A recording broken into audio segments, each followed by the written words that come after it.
อนนี้ถุ่มกว่าจ้ะนอนเฝ้านอนเฝ้ายางยุ่งกะลายหิ่งกะลายมึง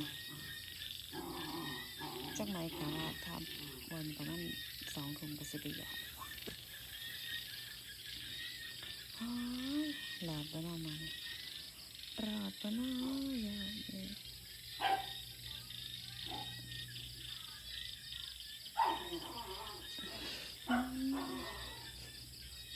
หลอดมาแน่หลอดมาแน่เนาะ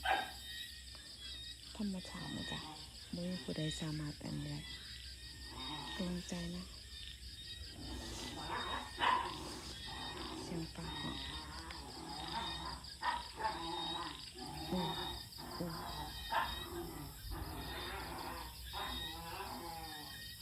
เสียงฟ้าโอเคค่ะทุกคนตอนเริ่มเห็นนะครับเดี๋ยวขออนุญาตไปเตรียมอุปกรณ์ในการหยอดกรดก่อนนะจ้า